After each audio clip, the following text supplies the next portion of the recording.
Selanjutnya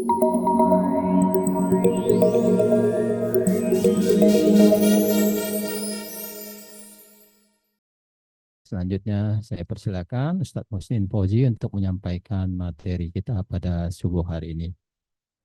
Bismillahirrahmanirrahim. Assalamualaikum warahmatullahi wabarakatuh. Alhamdulillahi rabbil alamin arrahmanir rahim. Asyhadu an la ilaha illallah wa anna Muhammadan abduhu wa rasuluh. Allahumma salli wa sallim wa barik ala nabiyyina Muhammad wa ala alihi wa sahbihi ajma'in. Amma ba'd. Jamaah rahimakumullah. Terutama yang ada di Masjid Al-Ikhlas dan di ruang Zoom, jamaah Majlis Formula Hati yang berbahagia. Mari sama-sama kita berikan syukur kepada Allah atas semua keadaan yang Allah perjalankan. Kita berdoa semoga Allah terima semua amal kita. Amin ya rabbal alamin. Ini pengajian terakhir, tapi bukan yang akhir. Ini kalau di pondok ini bakal khataman ini khataman. Khataman nyembelih ayam. Ini tradisi puasanan ini, namanya kan ngaji puasanan. Ini tradisi yang cukup lama di banyak negara Muslim. Kalau di Timur Tengah, di Madinah, yang biasanya ngaji mingguan jadi ngaji harian, yang biasanya nggak ada jadi ada. Memang kayak gitu. Ramadan itu memang tradisinya sejak tidak ada jihad yang digencar thalabul ilmi. Nah, kalau di sini lebih lagi sebenarnya tradisi pengajian Ramadan di Indonesia, terutama di Jawa Timur, Jawa Tengah, Jawa Barat mirip. Itu ngajinya dari subuh ke jam 12, ngaji full, bisa 45 kiai. Jadi kitab-kitab besar yang nggak pernah dikaji di kita, dikaji di Ramadan. Ngajinya cukup. Tapi kalau memang apa ya, memang serius, bisa insya Allah nggak harus, nggak paham. Dan ngajinya pakai bahasa Jawa itu dimaknai itu. Nah, kitab segini ini bisa dikhatamin tuh. Kalau ngaji orang kota kan kayak saya gitu. Kalau ngaji di sana kan bahasa ini dimaknain satu-satu, Masya Allah. Tapi kalau tradisi yang berkembang di Timur Tengah sebenarnya nggak gitu. Ya kayak yang saya pakai itu kayak misalnya ayat nih baca, terangin aja terus. Nanti kitabnya disuruh baca sendiri.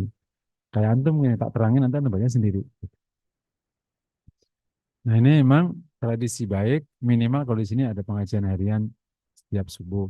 Saya sih berdoa nanti lama-lama ada pengajian duha setiap hari. Nanti ada pengajian sore setiap hari. Ada pengajian malam setiap hari. Lama-lama. Kalau antum pensiun semua mau ngapain? Mendingan kita ngaji gitu. Ya kan? Sekarang kan masih ada yang kerjaan siapa. Kumpulan orang pensiun. Memang Allah kasih kesempatan kita tidak bekerja, kita masih ada rezeki, kesempatan memperbaiki diri memang kayak gitu kira-kira. Mau ngapa-ngapain udah nggak cocok kan? Itu memang hikmah ilahi ya. Kenapa muka kita nggak dibuat sengganteng dulu? Ya supaya kamu nggak pecicilan. Udah nggak ganteng masih pecicilan. Gitu. Ya, dulu mungkin ganteng pecicilan kemana-mana. Sekarang udah menjelek, udah diterima aja, sudah bersyukur. Udah nggak seganteng dulu. Gitu. Nggak segagah dulu, udah nggak sesehat dulu. Gitu. Itu memang pesan agar kita semakin kembali kepada Allah. Awalam nu'ammirkum ma yatadzakkaru man tadzakkar. Gitu. Apakah bukan saya kasih umur panjang membuat orang yang ingat itu bisa ingat. Memang salah satu hikmah di belakang umur panjang agar kita punya waktu untuk ingat. Nah, waktu muda namanya muda kan. Nah, setelah tua masa kayak muda nggak nyadar apa loh. Bener tuh. Kalau udah begini emang iya. Ini kita lanjut ayat ke-30. Nah, kemarin kan sudah close tuh ya. Intattakullah, konteks perang Badar. Nah, sekarang kasus baru diangkat. Nah, makanya nanti akan lanjut. Wa ilyam kurubikal ladina. Dan ingatlah ketika yam kurubikal ladina, orang-orang wa idh yamkuru bikal ladina kafaru liyuthbituka aw yaqtuluka aw yukhrijuka wa yamkuruna wa yamkurullah wallahu khairul makirin. Dan ingatlah ketika orang-orang kafir itu membuat makar terhadapmu. Liyuthbituk, untuk menahanmu. Nanti au yaktuluk, atau membunuhmu. Au yukhrijuk, atau mengusirmu. Wayam kuruna wayam kurullah. Dan mereka membuat makar. Wayam kurullah, dan Allah balas makarnya. Wallahu khairul makir. Allah sebaik-baik yang membalas makar. Ini wa'il, yakni ada namanya eh, ta'aluknya ir kan, dan ketika itu ada ta'aluknya ir, dan ingatlah ketika. Ini wa'il inilah memang salah satu mukjizat Quran itu begini-begini, wa'il yang dan ketika. Nah, ini mengingatkan kita kepada kisah di mana orang kafir itu bersepakat membuat makar untuk menahan Nabi, membunuh Nabi, mengusir Nabi. Dan ini berarti kejadian sebelum hijrah. Nah, kalau tadi kan Badar, kita ditarik lagi itu cerita sebelum hijrah lagi. Nanti gimana Allah menyelamatkannya dan macam-macam. Jadi Anfal ini memang kejadian perjuangan luar biasa. Sekarang kita akan mulai babak baru, bab hijrah, bagi pengantar, nah akan diteruskan di tahun depan. Lama amat terusnya ya. Aku pikir-pikir kemarin, oh ya, nah memang ini hikmahnya. Memang misalnya itu episodenya dibuat gantung. Kemarin kan udah close tuh, 29 itu kan close. Dah, konteks perang Badar selesai. Sekarang bikin episode baru. Dan besok pengajiannya tutup, dibuat gantung. Kayak film Tersanjung lah. Masih ingat kalau Tersanjung? Kalau pernah Tersanjung berarti lu udah tua. Karena anak-anak Gen Z nggak ngerti film Tersanjung. Nah, ini ada dua riwayat yang menarik. Riwayat pertama, bahwa orang-orang itu telah kumpul di sebuah tempat orang kafir itu untuk eh, menahan Nabi atau membunuh Nabi atau mengusir Nabi. Itu kesepakatan. Nah, terjadi kesepakatan itu, Abu Talib kemudian menemui Rasulullah SAW. Gitu. Kata Abu Talib, apakah kau tahu yang mereka sepakati? Ada dari apa itu yang mereka sepakati? Kata Rasulullah, aku tahu. Ia bersepakat untuk menahanku atau membunuhku atau mengusirku. Kata Abu Talib, siapa yang ngasih tahu itu? Robku. Kata Rasulullah SAW. Oh, itu Tuhan paling baik itu. Kata Abu Talib. Kamu bertindak turuslah kepada Robmu. Fastau si birob bika khair. Maka berbuat baiklah sama Robmu. Robmu ini bagus banget. Ini memang Abu Talib ada aja. Kata Rasulullah, aku ya harus berwasiat baik kepada Robku. Allah yang berwasiat baik kepada aku. Tapi kisah ini agak janggal karena kejadian ayat ini itu kan kejadian mendekati hijrah. Sementara Rasul Abu Thalib sudah meninggal 3 tahun sebelumnya. Gitu. Jadi kelihatannya riwayat ini agak gharib. Riwayat yang benar yang lain bahwa di beberapa saat sebelum hijrah itu Abu Thalib sudah nggak ada. Nah, orang-orang kafir ini sedang berkumpul di tempat berkumpul jadi nadi itu. Tibalah muncul eh, seorang sosok tua di depan mereka. Kemudian tanya, engkau siapa? Aku seorang kakek tua dari Najd. Gitu. Nah, Najd itu dari Riyadh itu. Untuk apa kau datang ke sini? Aku dengar engkau mengalami masalah dengan laki-laki itu.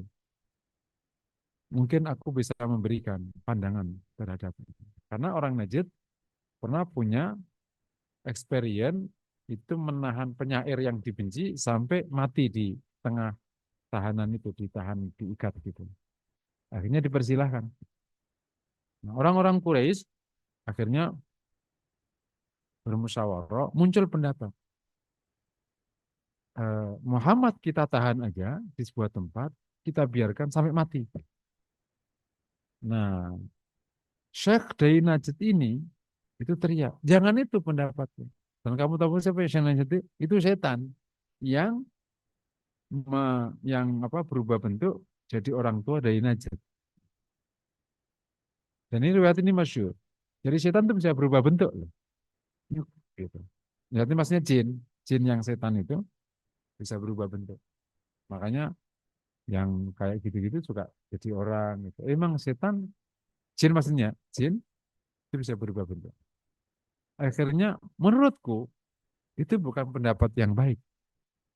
Pendapat yang baik adalah kau ambil semua yang ahli perang, urusan dari semua kabilah, untuk kemudian kau bunuh Muhammad dalam waktu yang sama. Harus semua orang di kabilah harus menjatuhkan pedangnya di tempat leher Muhammad tanpa ada satupun yang tahu pedang siapa yang mengenai lehermu. Supaya Bani Hashim atau Bani Muthalib tidak bisa menuntut kalian. Dan nanti Bani Hashim dan Bani Muthalib akan setuju dengan dia. Pendapat ini bukan pendapat yang sangat baik, akhirnya mereka sepakat. Terjadi proses kesepakatan itu. Sehingga akhirnya orang anak-anak muda terbaiknya dikumpulin, dan malam itu sudah kumpul depan rumah Rasul SAW. Dan Rasul dapat wahyu untuk keluar kepada mereka itu di pagi hari itu, di subuh hari istilahnya. Dan pada waktu keluar, itulah kemudian Rasul keluar dan semua ini dibuat tidur oleh Allah Subhanahu wa taala. Keluar aja begitu aja, mereka tertidur. Pas bangun udah mendapati udah agak siang, kemudian pas keluar ternyata Ali. Itu kisah yang sangat populer itu. Jadi ayat ini mengingatkan kepada Rasul, berarti termasuk pada kita, ketika orang-orang kafir itu bersepakat untuk menahan Nabi. Nah, karena ada tadi usulan menahan atau membunuh atau mengusir.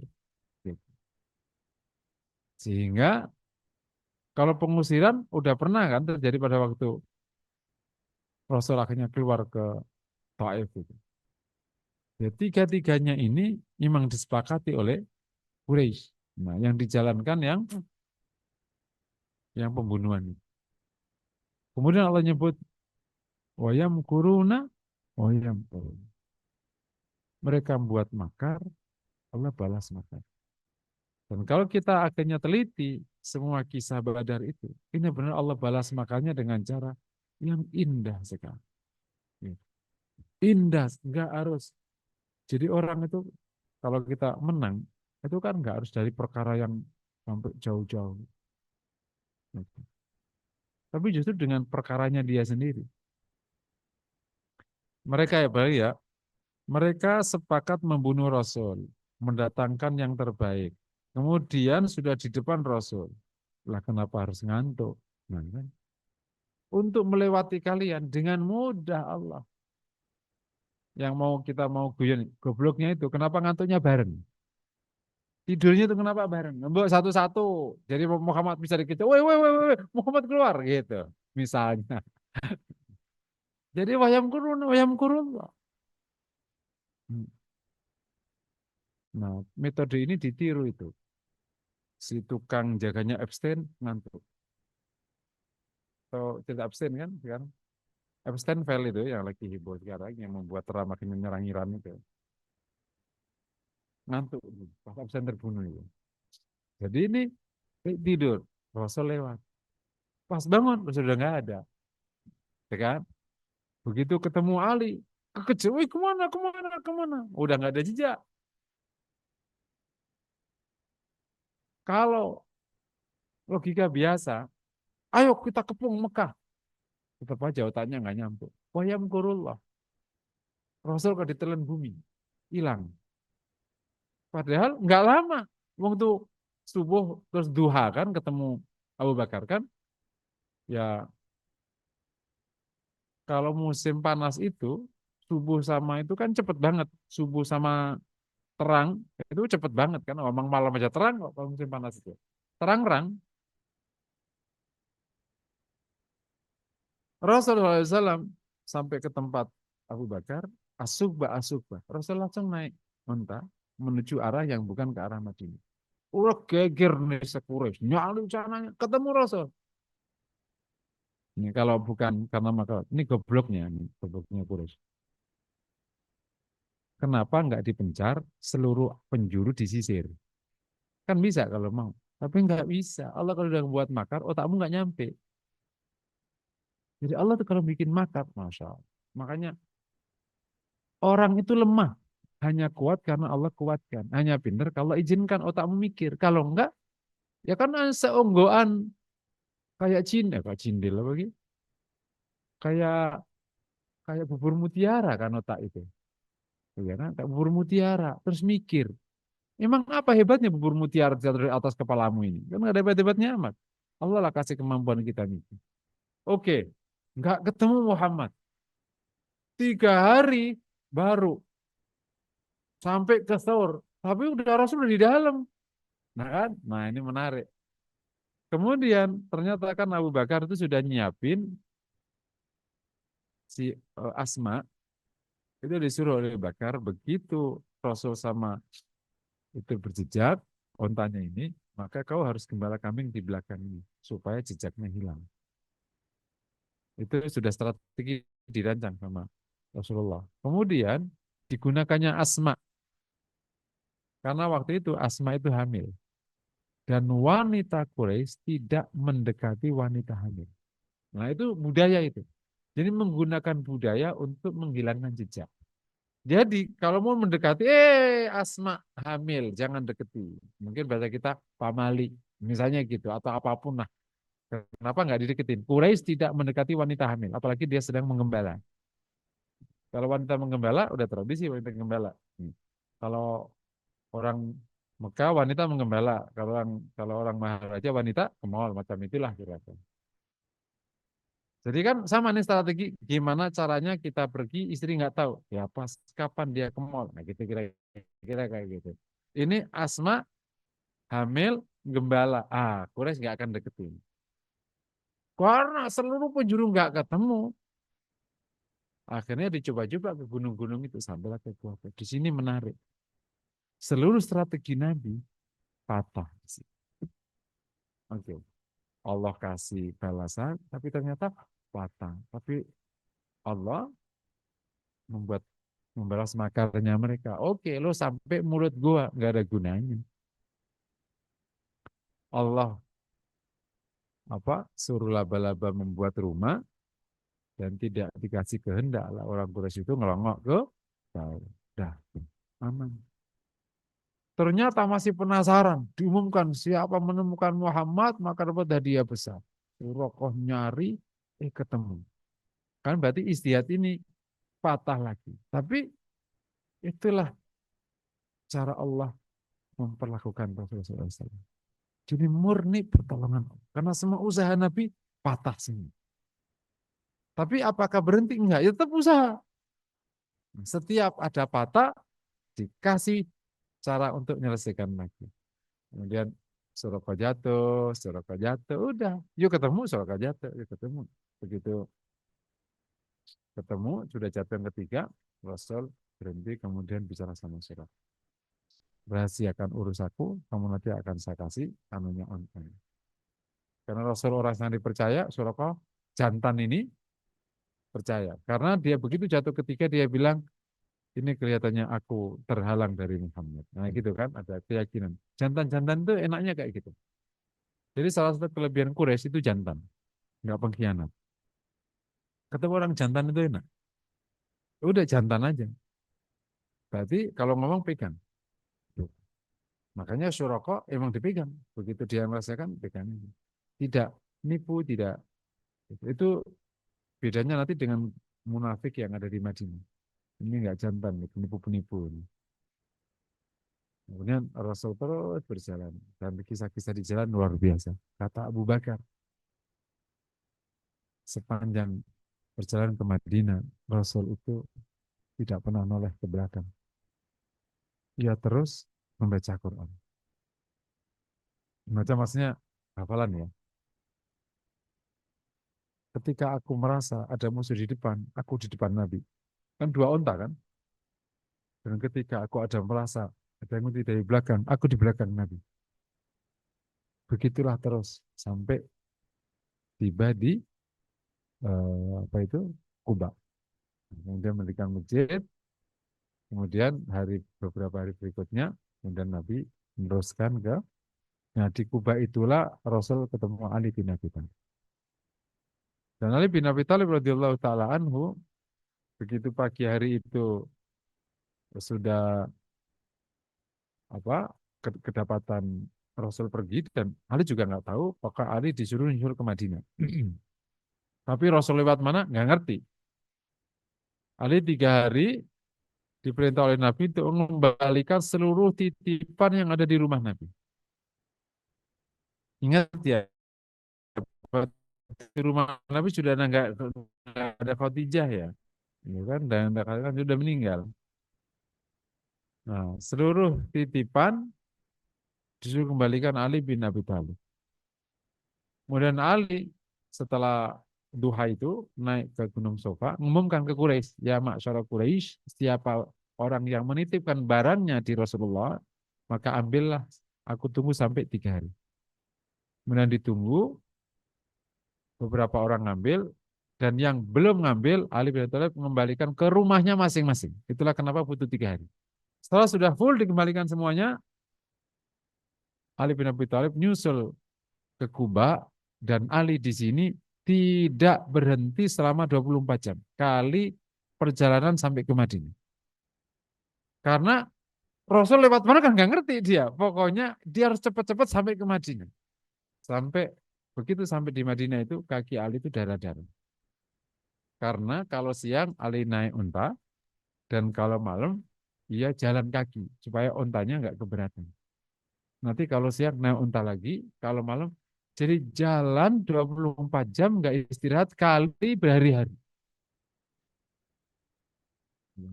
Nah sampai begitu sampai di Madinah, kaki-kaki alian itu akhirnya diobati Nabi SAW. Nah setelah dari situ Rasul pindah langsung menuju Madinah. Nah, inilah agak kisah yang menarik ini.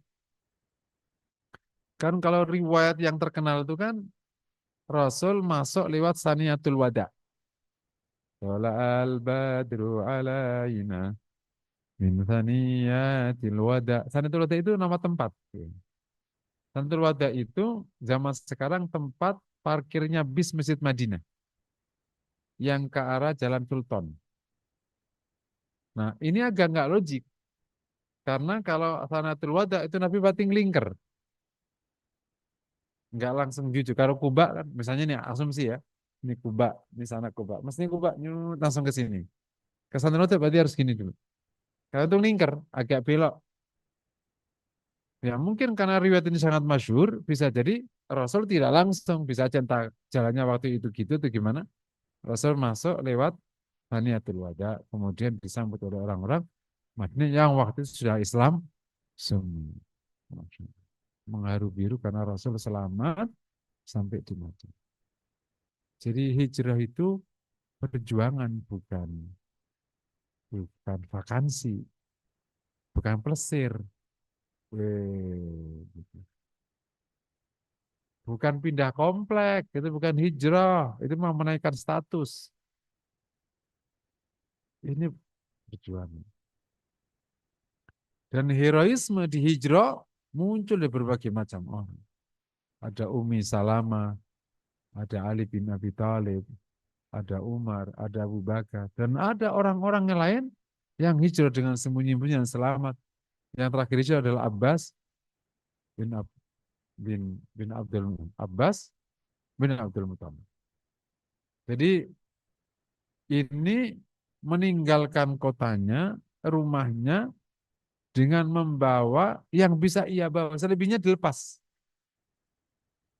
Jadi hijrah itu perjuangan, bukan enak-enakan. Akhirnya harus pindah sebuah tempat untuk menyelamatkan agama.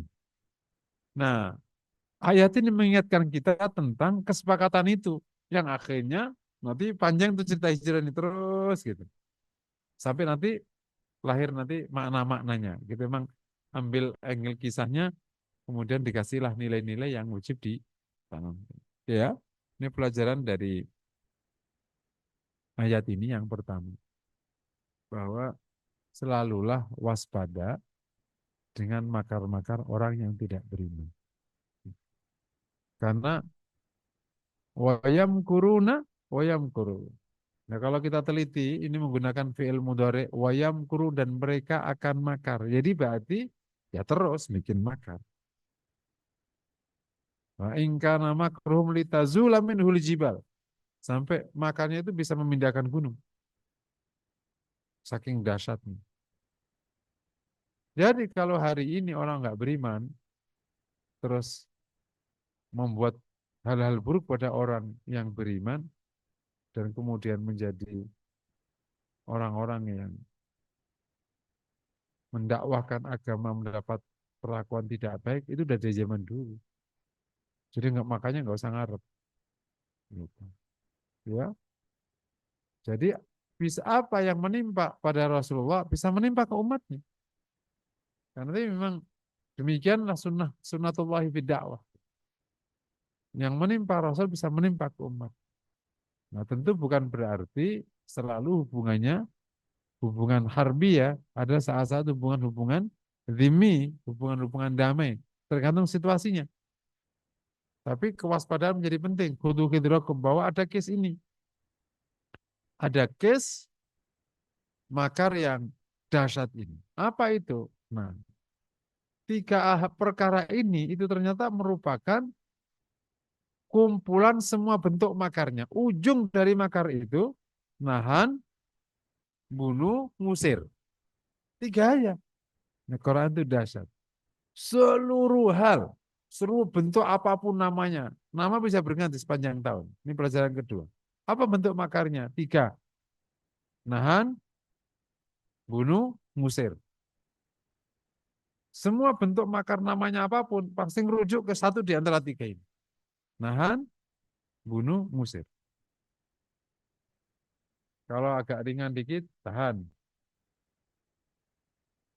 Kalau nyakitin, diusir. Tapi kalau daripada ngusir ribet-ribet, bunuh aja.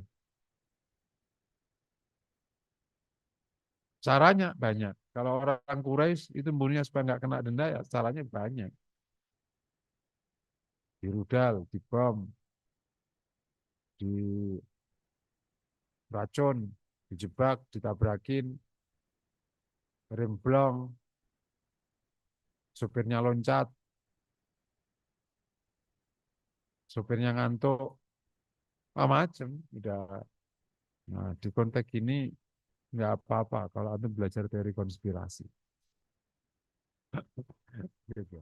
Ini teori kayak alap-alap, kayak ada, nggak ada, kayak nggak ada, kayak ada. Nah, itu namanya percaya nggak percaya namanya. Tapi dahsyat. Sedikit keluar dari tema ya. Kalau di dalam kejadian publik, urusan publik itu ada idiom tidak ada hal yang kebetulan. Urusan publik ya, nggak ada yang kebetulan.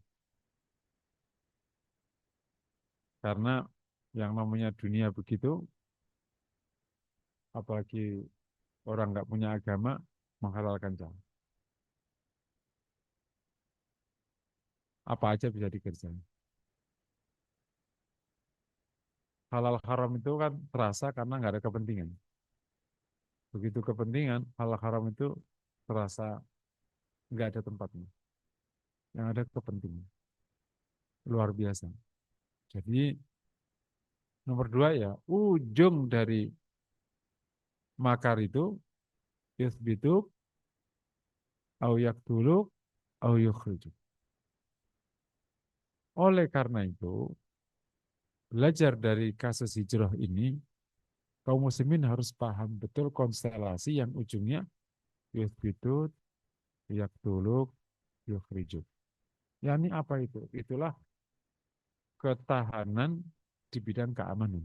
Nah, bagaimana belajar yang terakhir, bagaimana pimpinan Hamas dibunuh, bagaimana pimpinan yang lain diracun, bagaimana uh, dibombardir sama rakyatnya, bagaimana macam-macam. Ini semua sesuatu yang ada. Nah, terlalu naif kalau mukmin itu ngarep baik. Itu naif banget. Yang nggak tahu otak orang itu beda-beda. Ada orang itu naif banget. Jadi menganggap dunia ini itu bisa, ayo kita damai. Ngajak damai pada orang yang disakiti. Lah yang nyakiti nggak diajak damai. Naif banget. Ayo kita toleran, yang diajak toleran, yang disakiti yang nggak toleran. Naif banget. Itu merupakan otak hasil penjajahan. Ya kalau kamu ngajak damai, pertamanya kau ajak yang sono, yang nyerang. Ayo Pak kita bikin damai. Yang dicecer Gaza. Lah, ya kececer ya Yahudinya dulu yang nyerang. Dada aja. Otak itu kalau salah makan begitu. Makanya aku ingat, nggak usah pakai agama, pakai logika aja gitu. Kan otak itu masih bisa mikir. Makanya kalau otaknya keliru, itu saya yakin salah makan. Mungkin yang dimakan kelereng atau apa. Serius tuh. Ini banyak cecunguk-cecunguk kayak gitu yang ditebar. Yang di yang disakiti siapa, yang disuruh baik siapa. Tapi saya akui ya, kalau nyari duit banyak itu jadian cecunguk gitu, duitnya banyak. Serius tuh. Tapi saya sih lihat cecunguk-cecunguk kayak gitu, cecunguk itu pasti biasanya orangnya sipir lah ya. Cecunguk-cecunguk itu ujungnya nggak kaya-kaya juga. Saya coba lihat ada, dulu dari cecunguk dia, dibayar gede per bulan. Sekarang kira juga ujungnya. Kalau bahasa keuangannya, ya nggak mungkin kalau menggoblok keuangan meskipun kau sudah melacurkan diri, tetap aja lo nggak kaya. Itu pertama. Karena kan nggak cerdas finansial kan. Kedua, ya kalau bahasa agama uangnya nggak berkah, begitu aja. Tapi ada tipe kayak gitu ada dan bisa jalan di muka orang gitu. Kok bisa gitu? Lo nggak malu gitu. Aku tuh bayangin orang kayak gitu ke masjid terus kira-kira diamprokin nggak sama orang masjid? Mungkin orang masjidnya ya adalah orang kayak begini biar aja lah. Misalnya gitu. Bahwa memang tidak semua orang-orang melakukan hal yang sama, iya. Kan ada Allah juga memberikan sebagian ahli kitab ada yang berbuat baik pada kalian. Allah juga izinkan kalian berbuat baik pada yang tidak menyakiti kalian dan lain-lain. Tetap aja ada dhimmi, ada harbi, ada muahad, itu standar. Ada yang baik, ada yang buruk. Tapi ingat, ini ada yang buruk ini diingat, bukan harus waspada. Iya, ini pelajaran ketiga ya. Jadi mukmin tetap harus paham urusan ini. Karena ujungnya dakwah akan ke arah sana dan itu nyata, nyata. Yang ikut perjuangan nyata, nyata. Semau-maunya aja. Dari kalau kekuatan Muslim sudah mau naik, ada aja. Dan untuk daerah sini kan nggak perlu perang, karena terlalu banyak yang bisa diperalat. Oh, terlalu banyak bisa diperalat. Jadi, tapi nggak apa-apa, terus aja berjalan, terus aja berdakwah. Nah, cuman di poin ini yang terakhir, nah, bukan terakhir, nomor 4, menghadapi makar yang sampai yuthbituka au yukhrijuka au yaktilu, mukmin tidak boleh arogan. Gitu. Karena Rasul mengajarkan kepada kita nggak arogan. Kan kalau kita bicara, siapa yang paling berhak untuk nantang mereka? Rasul lah. Allah ngusir gue sini, hadepin. Ya Allah. Nih, ayo ketemu. Kan gitu ya, wong Rasul doanya mustajab. Ya Allah, turunkan malaikatmu. Satu aja, sikat orang, anak muda nih. Titilan nih belagu. Langsung nih, cekek aja malam ini. Misalnya nih, kalau gaya-gayaan, kan ini banyak dai-dai suka nantang-nantang di mimbar gitu. Datang malam-malam, kan Rasul udah tahu mereka akan nanti malam mau membunuh kan. Tungguin depan rumah. Datang mau ngapain loh? Kayak kita jagoan Betawi gitulah. Mau gua tungguin sini, atau seret. Wah, kayak Solin gitu loh. Enggak gitu cara ngadepinnya. Rasul mengajarkan kita semua proses ilmiah dijalani. Proses normal dijalani. Satu lawan seluruh kabilah bukanlah tindakan yang bijaksana. Dalam arti itu bukan contoh yang baik. Gitu. Allah nolong Rasul, iya, tapi nggak arogan gitu. Gitu. Faktanya proses manusiawi di jalan kan namanya dikerubutin sebanyak itu manusiawinya ya pergi, bukan nantang. Banyak. Gitu. Dan seterusnya. Yang kedua, juga bukan cara yang tepat kayak gitu. Ya kalau gitu nggak usah nunggu tahun ke-13, awal aja dulu metode dakwanya gitu. Oh, lo ini nyakitin gua. Ingat besok lenyap lo. Gue siapa emang gitu. Keren nggak gitu? Nggak gitu berdakwah itu. Rasul mengajarkan tentang hal-hal yang sangat ilmiah, hal-hal yang memang dijalani orang-orang. Rasul harus menyingkir, harus ini gitu. Nanti benturannya pas kemarin perang Badar. Nah ini disinilah kebijaksanaan. Sering terjadi kejadian memicu amarah orang nggak beriman gara-gara ditantangin. Memang benar kebenaran akan dibela oleh Allah. Tapi kalau caramu kayak gitu ya bisa aja nggak memenuhi syarat. Wong Rasul aja harus menyingkir kok nggak nantangin kok. Nanti nggak kira-kira. Jadi berhenti arogan meskipun ada di jalur benar. Nggak boleh. Buruk gitu.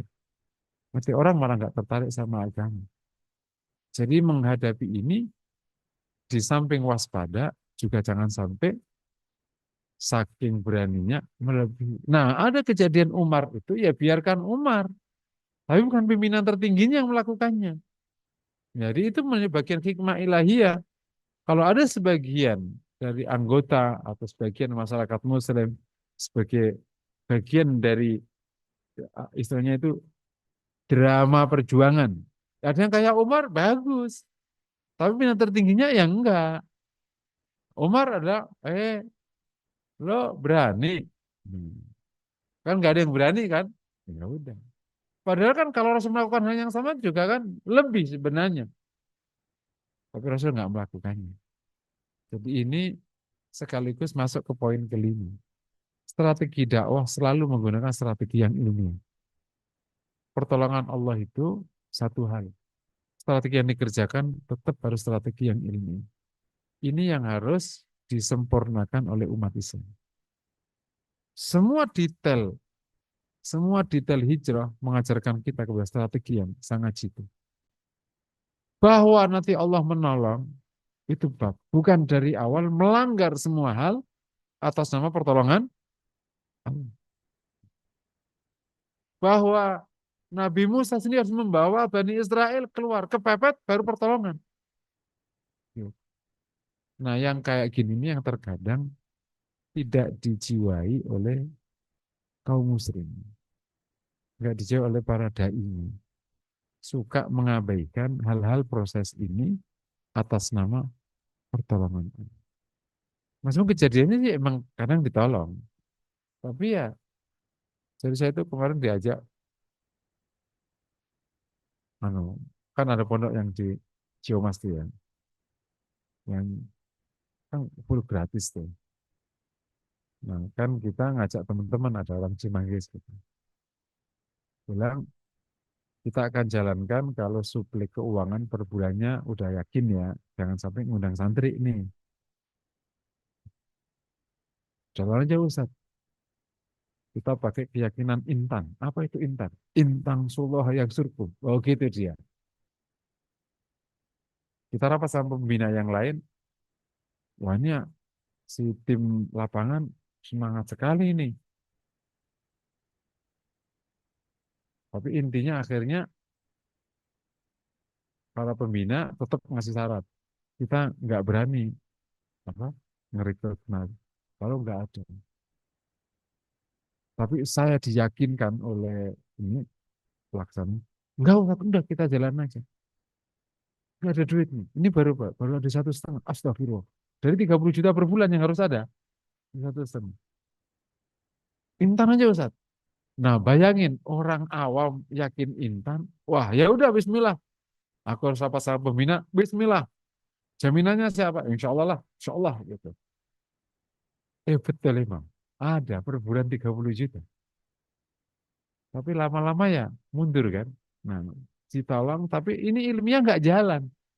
Ya, akhirnya mulai repot sekarang. Santri sudah ada. Sudah banyak yang tamat. Sudah ke Azhar berapa gitu. Bagus lah. Tapi intinya ini memang bisa jadi kekurangan kita Allah tolong. Tapi nggak bisa. Engkau nggak ilmiah, nggak bener asbabnya kemudian terus menerus nggak boleh. Karena Rasul, saya ulangi ya, Rasul memberikan contoh strateginya itu sangat prudent, standar yang bisa ditiru, bisa dijelaskan. Memang strategi canggih dan semua strateginya kayak gitu. Jadi menghadapi makar ada dua hal. Wayam kuruna, wayam kurullah kan. Wayam kurullah jawabannya berarti kita harus taat pada sunnatullah dan harus taat sama hukum syariat. Nanti Allah yang akan berikan pertolongan. Jangan sampai atas nama wayam kuruna, wayam kurullah, kemudian kita tidak menepati hukum sunnatullah. Nah, PR-nya sekarang teman-teman, ini masuk ke dunia yang agak rumit. Sunnatullahi di dalam makar-makar ini yang harus kita paham. Itu namanya ilmu strategi. Dan harus diakui, strategi yang paling canggih itu miliknya militer. Dan yang paling canggih lagi, miliknya dunia intelijen. Kita paham nggak itu? Kalau nggak paham, jadi korban. Serius. Jadi, kalau kita punya strategi, itu kan ada dunia bisnis punya strategi ya. Dunia budaya punya strategi. Dunia apa lagi? Dunia politik ada strategi. Tapi strategi yang cinggu yang di dunia intelijen. Canggih. Nah, kaum muslim harus paham ini. Kalau nggak paham, jadi korban. Jadi aku pernah diceritain, orang disuruh untuk katain, mata-matain, ada salah satu tokoh, tokoh agama. Itu akhirnya jadi pegawai hotel. Dikasih ini apa? Dikasih eh, apa? Kartu anu gitu. Setelah jadi pegawai hotel, ya kan? Kan normal. Karena pengajiannya itu dekat hotel itu. Setelah jadi pegawai hotel, lama-lama dia sholat jamaah. Kan normal kan? Siapa yang aku bawa dia adalah agama. Ngaji, ngaji, sampai menjadi orang paling dekat. Ngaji, ngaji. Qadarullah, justru malah dia yang kena materi pengajian. Loh, kok laporannya nggak ada yang negatif ini? Akhirnya dipecat dia. Jadi, Allah Akbar. Setahun dirancang. Nah, kalau para ustadz nggak ngerti dunia kayak gini, ya jadi korban kan. Makanya, loh, kok jadi orang itu jadi dulu kayak orang bener. Loh, kok jadi, oh iya, sudah kerekrut namanya, atau kegalang namanya. Ada namanya kegalang, macam-macam ya. Ada namanya aset, ada namanya macam-macam istilahnya. Dan harus kita akui, kita banyak bodoh di situ. Indah tawarannya. Pasti udah tahu profil per masing-masing. Ini profilnya suka duit, duit. Profilnya suka ilmu, ilmu. Gitu. Iya. Profilnya suka pengetahuan, tawarin beasiswa. Profilnya suka perempuan, perempuan. Nah iya, profilnya suka nama baik gitu. Oh iya dibuatin. Profilnya apa? Dan penggalangan itu nggak terasa. Kayak temenmu, ternyata dia adalah orang yang disuruh menggalangkan. Ujungnya mematikan semua misimu, apapun jalannya. Bangsat. Nah kalau nggak paham kayak gitu, ya emang bodoh. Dan harus saya akui, kamu hari ini bodoh leda-leda di bidang takut. Karena nggak gampang juga belajarnya. Yang kedua, terus konstelasinya juga nggak gampang juga. Sehingga peluang untuk kegalang, kejebak, nah, besar sekali. Oleh karena itu, nggak usah galak-galak. Jadi kalau yang galak nyaring, itu makanan empuk. Tapi yang diam baik, yang kayak nggak mengancam, itu justru yang artinya tidak memancing kinerja, nggak memancing proses gitu loh. Kalau yang nggak lama belok. Kenapa coba? Itu paling gampang. Orang kalau sangat emosional kayak gitu, itu paling gampang dijebak emosinya. Tapi kalau orang yang stabil, cerdas, cerdik, wah ini susah. Oh gimana ini cara masaknya? Wah nggak ngerti-ngerti. Kalau nanti tak kasih tahu sekali digalang ratusan miliar loh. Jadi makanya kalau bukan karena pertolongan Allah, agama ini sudah terlalu banyak yang berkhianat. Tapi Allah yang nolong. Insya Allah, alhamdulillah. Jadi justru apresiasi pada ustadz-ustadz yang biasa, ini yang selamat. Tapi kalau yang wah-wah kayak orang pun, ceritain. Cerita di belakang layar ini. Makanya saya ulangi lagi, dakwah ini jauh lebih butuh strategi daripada urusan perang. Perang kan musuh, apalagi sekarang perang. Perang sekarang kan main game. Saya itu, jadi pasukan ke depan itu gamers yang paling keren. Oh itu keren tuh, pasti pinter tuh. Wong cuma kayak gini doang kan mainnya kan. Dakwah itu membuka hati orang. Gimana? Boro-boro membuka, dia yang malah kebuka malahan. Jadilah agen. Naudzubillah min dzalik. Jadi Masya Allah, jadi butuh strategi. Kita diajarkan sama hijrah itu tentang strategi jitu. Meskipun ujungnya patah-patah juga ujungnya, tahu. Tapi kalau kita sudah menetapi sunnatullah, Allah akan tolong kita. Tapi kalau kita nggak menetapi sunnatullah, kegagalannya karena kita memang salah. Inilah PR-nya. Wayam kuruna, wayam kurullah. Wallahu khairul makirin. Termasuk bagaimana Allah wayam kurullah, tetapi sunnatullah karena diajarkan sama Nabi demikian. Tetapi hukum wallahu khairul makirin. Terakhir nih pelajarannya wallahu khairul makirin. Yakinilah insya Allah kalau kita netepi sunnatullah dan netepi hukum Allah, kita akan bisa mengatasi makarnya. Sebesar apapun makarnya. Sebesar apapun. Sebesar apapun. Selalu ada jalan dan cara yang nanti Allah akan berikan. Ada aja. Ternyata ada yang membelot, ternyata ada macam-macam aja. Gitu. Jadi kami ulangi lagi, intinya tetap humble, ilmiah, kokoh, teguh. Tidak, kalau orang Jawa bilang ojo kagitan, ojo gumunan, itu semua menjadi penting di dalam menjaga dakwah supaya stabil. Kalau enggak, ini kalau kita bicara publik ya. Ayat ini mengingatkan tentang peristiwa hijrah yang sangat fenomenal itu. Dan di hijrah itulah awal konsolidasi kaum muslimin untuk akhirnya menang setelah setahun di perang Badar. Jadi hijrah momen penting yang akhirnya ditetapkan oleh Umar menjadi awal perhitungan tahun hijrah dan memiliki jejak besar untuk kemenangan agama. Dan sampai sekarang akhirnya kalau kau ingin hijrah. Ada dua kategori hijrah ya, ada hijrah makani, yakni hijrah dari tempat manapun ke Madinah, dan itu sudah berhenti setelah Fathu Makkah. Yang kedua namanya hijrah maknawi, yakni hijrah dari amal buruk ke amal baik. Itu setelah Fathu Makkah, maka yang ada adalah jihadun waniyah, yakni hijrah amal baik. Mungkin demikian.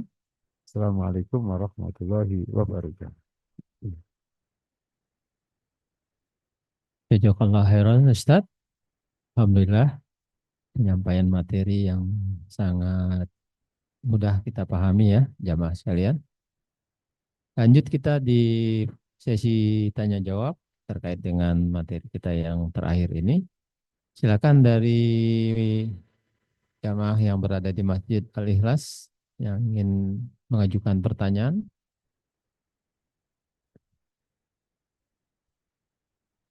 Belum ada? Silakan, ada pertanyaan Bapak? Apa ada? Ya, sebentar. Pak Suroso ya. Assalamualaikum warahmatullahi wabarakatuh. Waalaikumsalam warahmatullahi wabarakatuh. Ya, ini sedikit tentang kondisi saat ini, Ustaz. Kalau ini dibilang yang makar tadi, bahwa makar Allah itu lebih sempurna. Ini konteksnya saat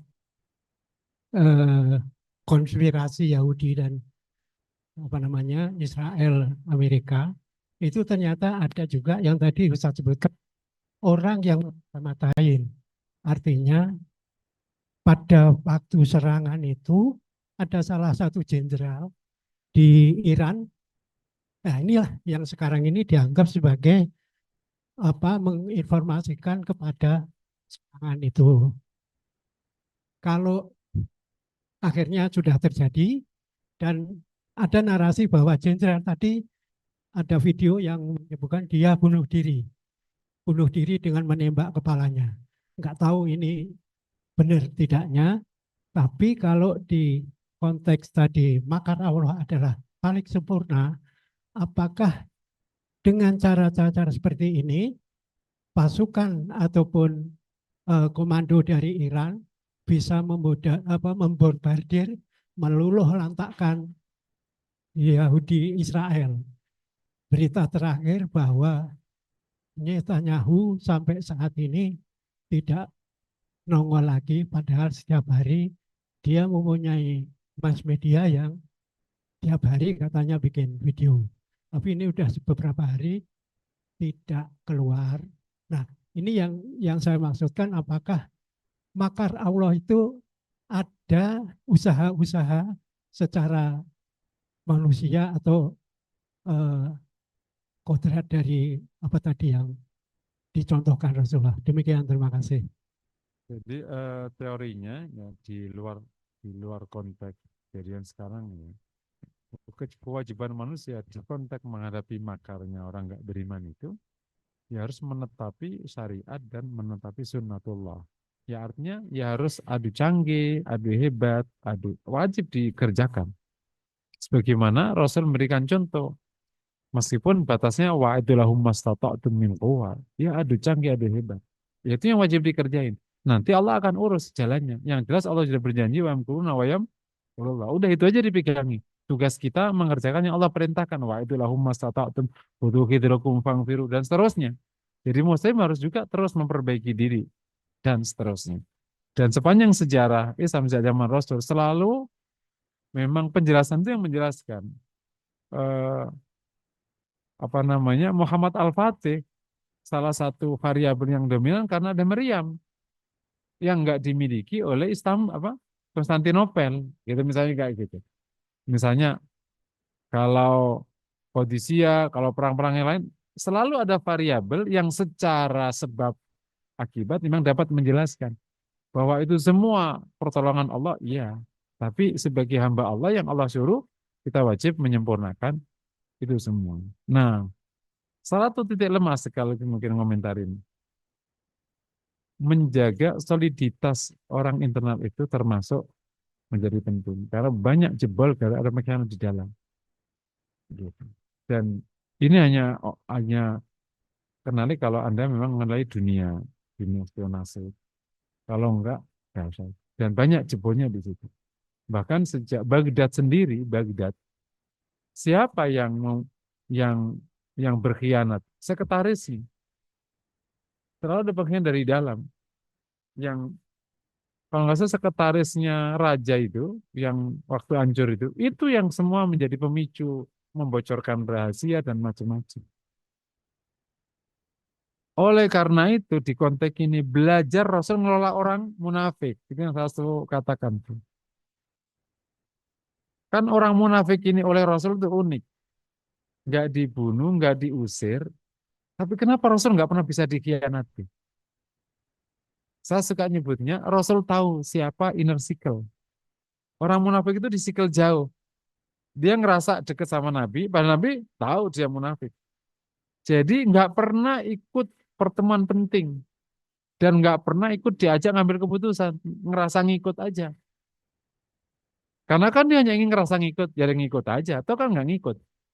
Nah biasanya orang kejadian di kontak-kontak itu, engkau nggak bisa ngebedain. Nah itu biasanya. Ya wallahu alam. Yang kejadian sekarang kan ya kita sudah tahu beritanya. Info tadi malam sih sudah terjadi deeskalasi. Wallahu alam. Semoga benar dalam arti sudah sehari kemarin nggak ada serangan karena masing-masing punya constraint-nya masing-masing. Di Amerika ada tekanan publik, kerugian keuangan nampak.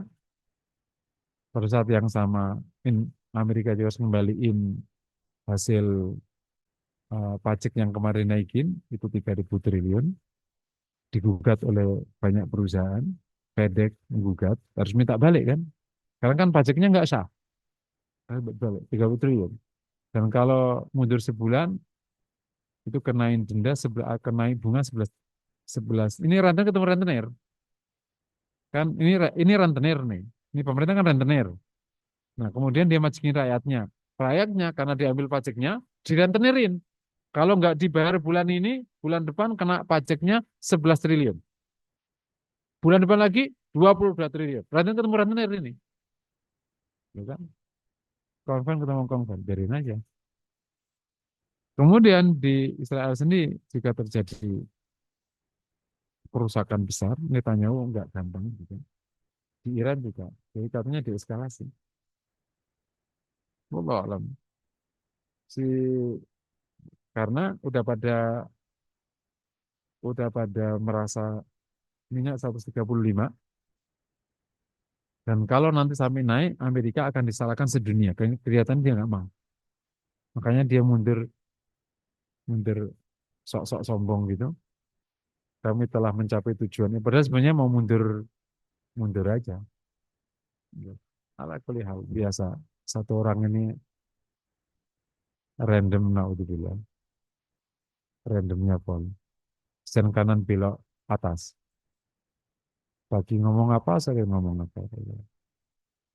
Tapi ya bikin ribet.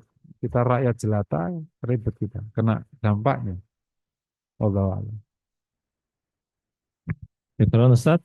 Ada dua penanya di ruang Zoom kita.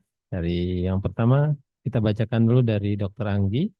Ustaz, usia 53 tahun, hati keras, untuk dakwah selain doa untuk jiwa, apa tipsnya? Bisa diulang? Umur tua? Usia 53 tahun, hati keras untuk dakwah. Selain doa untuk jiwa, apa tipsnya? Iya, dibanyakin zikir. Zikir aja sebanyak-banyak. Zikir itu melembutkan hati. Ibnu Qayyim mengatakan zikir itu kayak air untuk tanah yang keras, maka lembut. Kayak kayak lampu untuk ruang yang gelap. Kalau hati ibarat ruangan, maka zikir itu kayak lampu. Jadi tenang. kayak pedang, kalau hati itu dianggapkan pasukan, maka dia punya alat. Pikirin banyak, sebanyak-banyaknya. Awal pasti akan menolak hati itu pikir itu. Tapi lama-lama nanti kayak kayak kambing yang mau dipikirkan kan nolak lama-lama, ya lama-lama terus teduh, teduh, teduh. Kapan? Setiap orang punya eksperimen masing-masing. Bulan, 2 bulan, 3 bulan, lama-lama akhirnya menikmati, lama-lama nggak mau pergi. Saat itulah mungkin sudah mulai lembut. Allah a'lam.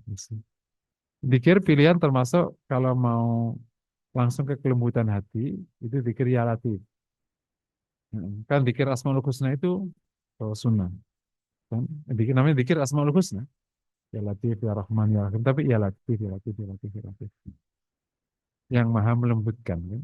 Nah akhirnya insya Allah lembut. Jadi salah satu experience. Ini experience ya. Zikir Asmaul Husna itu mustahab, disunahkan. Termasuk bagian dari kalimatul azkar. Di samping zikir-zikir yang namanya zikir Asmaul Husna. Kan suruh menyebut Allah kan. Ya udah Allah, Allah, Allah. Itu namanya. Uzkurullaha. Sebutlah Allah, Allah, Allah, Allah. Gitu. Ada, lo kok zikir kok Allah, Allah dalam. Lah itu uzkurullaha. Sebutlah Allah. Ya udah Allah, Allah, Allah. Kalau Anda memahami yang lain, ya nggak apa-apa. Kalau yang kan ada. Kan harus kalimat yang Rasul sebutkan. Lah itu uzkurullaha. Kalau perkara dalil kan, la ilaha illallah itu yang paling utama. Gitu. Terus zikir Asmaul Husna. Nah, ada profesor terkenal dari Sulawesi. Zikirnya hanya Latif. Dia bilang, aku dari muda zikir ya Latif. Dan aku dapati hati itu lembut sekali.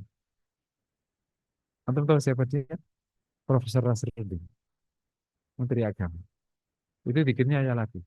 Orang Sulawesi kan nggak kayak gitu. Benar nggak sih Pak Muslim? Ini orang Sulawesi, tapi lembut, emang lembut orang. Dia itu pengikut tarekat Naqsabandi. Naqsabandi Qadiri kalau nggak salah. Lembut sekali. Ya. Baik Ustadz, satu lagi dari Ibu Sismiliana. Izin bertanya Ustadz, terkait tipu daya atau makar, subhanallah, sangat rumit di zaman sekarang ini. Sepertinya tidak ada suara, orang bisa bersekongkol tanpa suara. Sulit membedakan yang baik dan yang tidak baik. Sehingga ketika ada persoalan, perlu memilah-milah agar tepat dalam memutuskan persoalan. Bagaimana agar dalam kehidupan sehari-hari ini bisa mengasah kemampuan diri, bisa melihat secara objektif yang hak dan batil.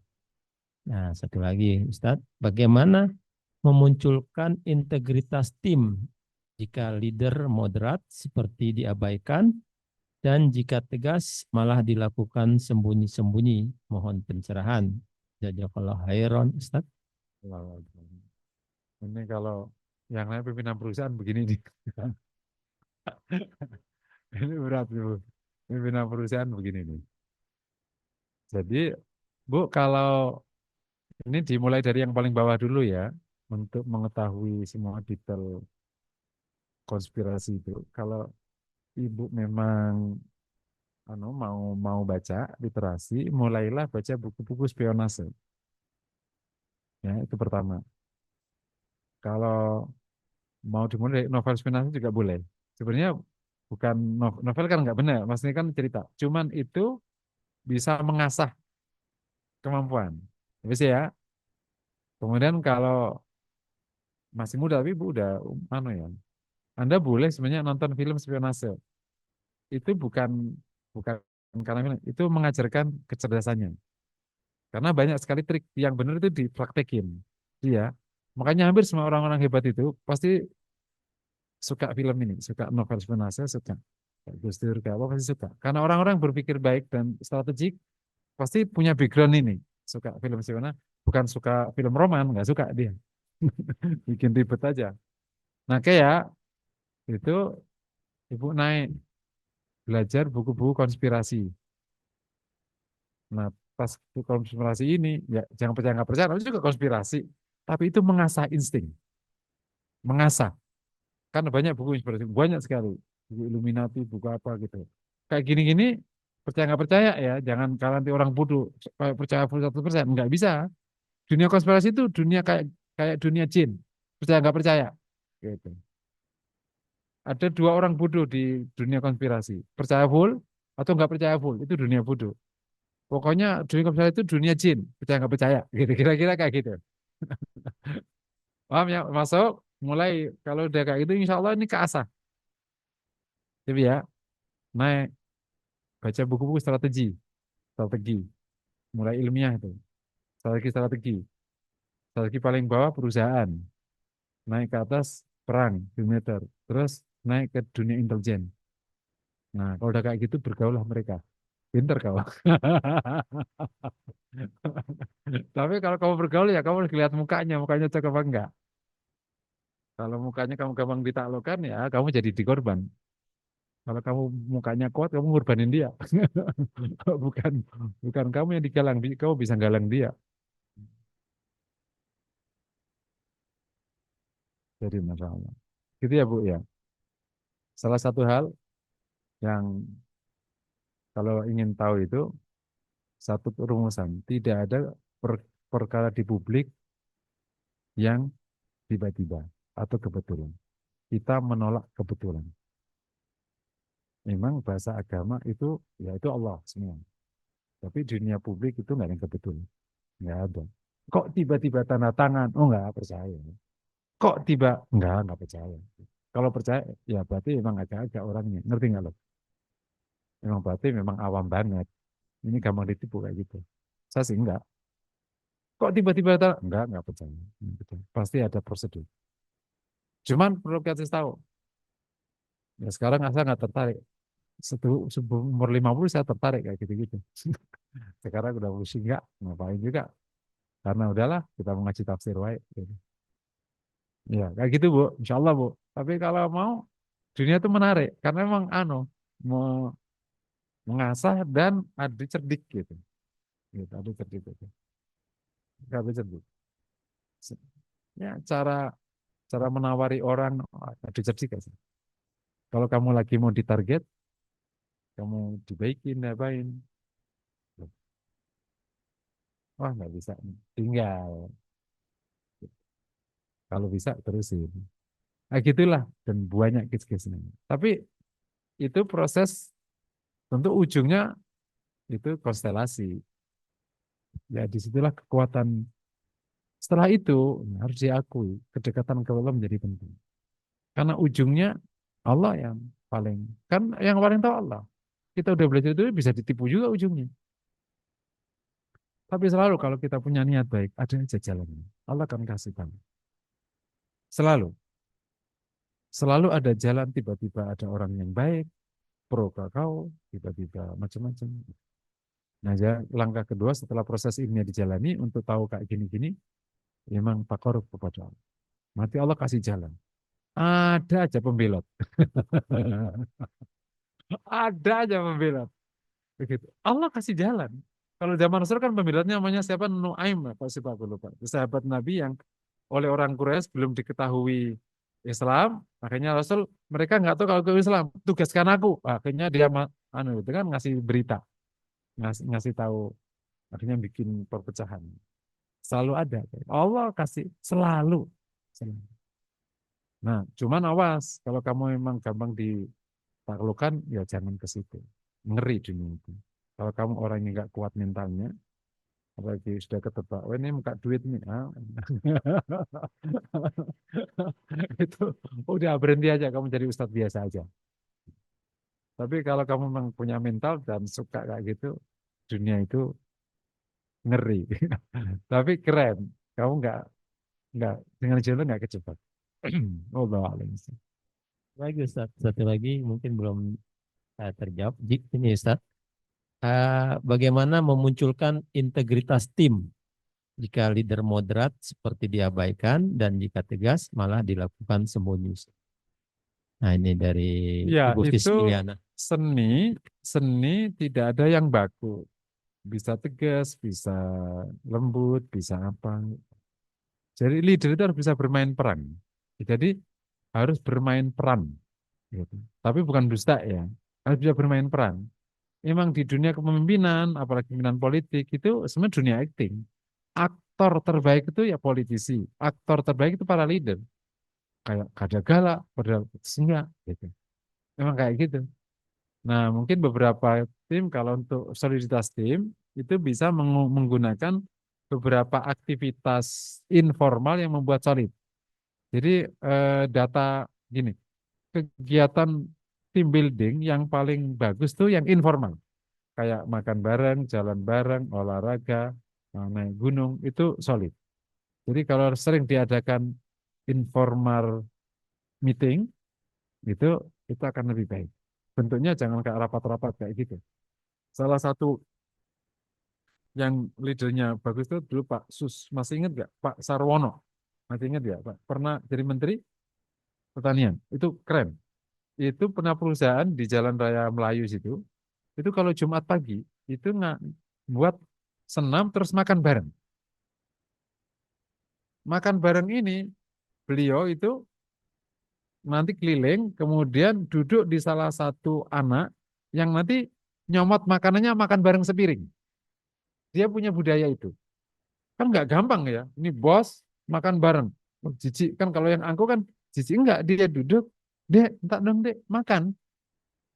Kira-kira budaya kayak gini membuat tim, wih keren banget enggak? Nah, gimmick-gimmick kayak gitu Bu.